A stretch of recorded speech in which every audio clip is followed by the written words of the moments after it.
Hello, lovely Unbounders. I just want to quickly say thank you so much for supporting this book. We're now obviously past 100%. We're definitely doing the book. I have finished writing the first draft some time ago. We are now in the process of editing to get to a kind of a much better second draft. Writing books takes a long time. I find it frustrating, but it does, and it's always worth the time. I've read through the book when I was in Australia, and I kept finding typos of the most annoyingly sort of pointlessly silly variety. Just drove me bananas. So they need, always needs a lot of work, that sort of thing. But what I wanted to do now is just read you a couple of short sample chapters to give you a bit of a flavour of the book. And just to explain the structure, this is a slightly unusual, I think, piece of fiction. There are two narrators of the book. Well, there's loads of narrators, but there's two main thematic narrators. One of them is Morris, who is a laboratory janitor. Don't call him a cleaner. He's a janitor. And he runs the laboratory of the company Chippewa Fusioneering, who create the vital component behind the ghost camera. And he's a very proud janitor, and he runs the whole place, and he does everything, keeps everything clean and tidy. He's roughly my age. He's approaching retirement. He doesn't have any particular interest in the scientific developments that are happening all around him, but he may possibly, in the story, benefit from them. I'm not going there right now. That's one half of the story is told by Morris.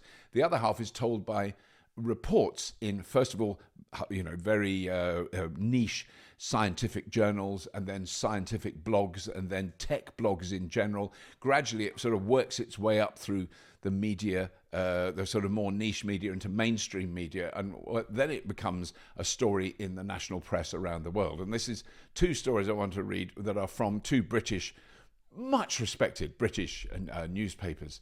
The first one is the Daily Mail, and the second one is the Sun. And I just thought these are quite short chapters that give a sort of flavour of how the world in general responds to this remarkable piece of technology, the ghost camera. So I'm just going to read these two out first. This article first appeared in the Daily Mail. Camera sees dead people. Headline. By our technology correspondent, Camilla Gentle-Osborne. UK boffins have developed a camera that appears to see dead people. Sounds crazy? Well, everything about the Chippewa Sphere hyperspeed camera developed in Oxford by British brain boxes is baffling and has the scientific community in a right old tizzy. The camera is made by Framewarp, an exciting American startup, but it was good old British boffin Professor Anil Chippewa who came up with the original idea for the gizmo. The thing he created, the Chippewa Sphere, contains a black hole like the massive ones scientists and other experts claim to see billions of light years away in space.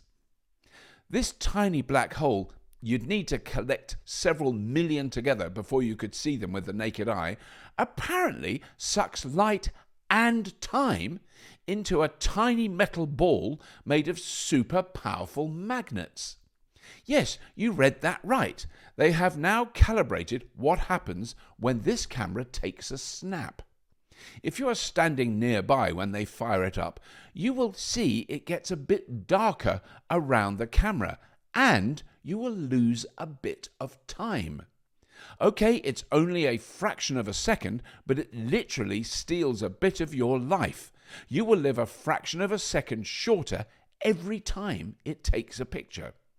Is it dangerous? ?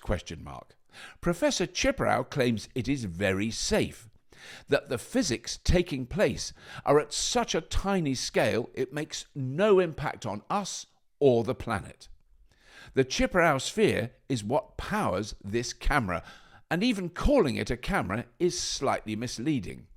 It's a very large arrangement of wires, computers and gizmos which has been mounted on the back of an old military vehicle. It requires so much power that a huge container of batteries is needed to fire a gigantic jolt of electricity into the sphere. Light gets sucked in through the camera lens and hey presto, you get a picture. The result is an image captured at under 100 trillionth of a second. Already the engineers at FrameWarp are saying they don't actually know how fast the image capture is working, as we currently don't have instruments that can measure those sort of speeds. Just to remind you, there is no video version of the camera. It can only take one ultra-high definition picture at a time.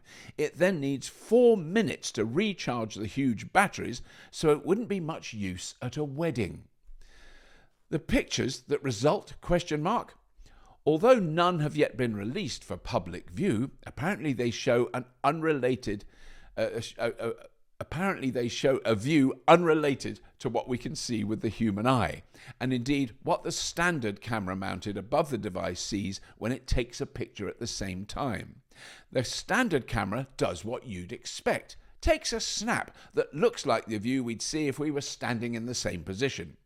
The Chippewa Sphere hyperspeed camera sees something completely different.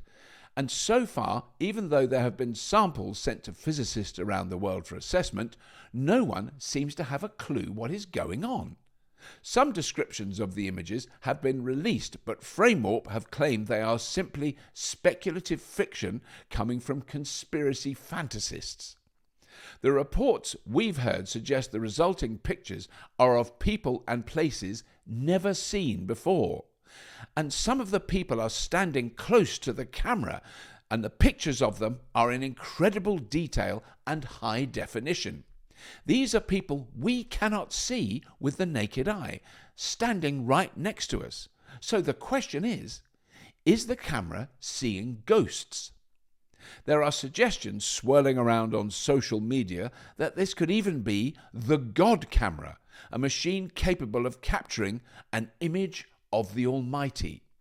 When asked to comment on this, a PR office at the Vatican refused to comment, a reaction that is now causing even more speculation. So that's the Daily Mail article. Now let's catch up with what's going on in the Soaraway Fabulous Sun, such a brilliant paper in the United Kingdom. Headline: "That's my dead auntie. Spooky Brit ghost camera takes snaps of the dead."